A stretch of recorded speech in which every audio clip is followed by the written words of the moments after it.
Hey there, welcome back everybody. We're in the kitchen now. We just harvested these King Stropharia wine cap mushrooms from the backyard mushroom patch. Now I'm going to show you a really quick and easy recipe. The recipe idea comes from Paul Stamets' recommendations on how to prepare these.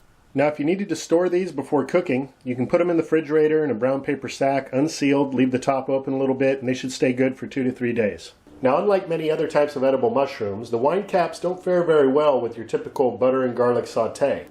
These mushrooms here are very high in water and therefore make a very good dehydration mushroom. So if you dehydrate these first, then they're excellent to add into soups and stews and that sort of thing. But since we're cooking with these fresh, we're going to saute this down, a little bit of cooking oil, help draw those liquids out, and then we'll add in our flavorings. So you really want to avoid washing these mushrooms with water if you can. So I just used a little basting brush and I cleared off any debris that was on there.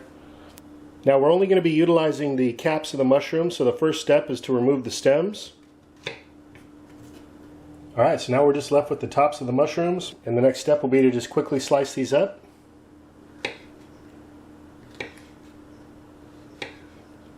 And I'm just slicing these up about 1/4 to a 1/2 inch thick.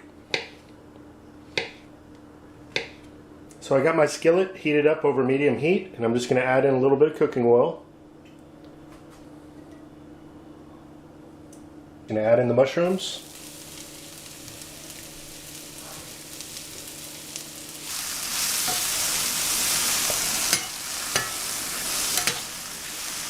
So these have been cooking for a couple minutes. I turned the heat down to medium-low and I added a little bit more oil in there. Alright, so these mushrooms have been cooking for a few more minutes for a grand total of about 8 minutes. I played with the heat a little bit more, turned it up, turned it down, just kept a nice saute going. Now I'm going to bring the heat down. We've got the mushrooms in a nice golden brown color. And then I'm going to add in a couple more ingredients just to add a little bit more flavor. Otherwise, these mushrooms could be good to go and eat just as they are right now.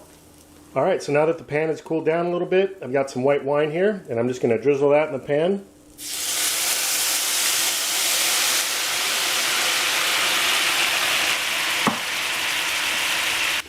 Next, I'm going to add in a bit of this Bragg liquid aminos. You could use soy sauce for this as well. Alright, so all the liquid is now cooked away, so we're going to go ahead and take this off the heat now. Alright, so I'm going to be enjoying these mushrooms atop some rice. And you can garnish that with a little bit of fresh chopped scallion or green onion. And there you have it. I'm serving this alongside a massage kale salad picked fresh from the garden, and also a little bit of sauerkraut. I'm just going to try one of these mushrooms for you guys.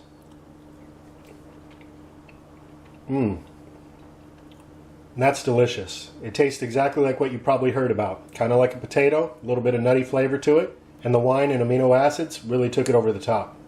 Alright, well it's time to enjoy dinner, guys. Thanks for watching, and as always, I hope this video finds you and finds you well. Take care everybody, I'll be talking to you again soon.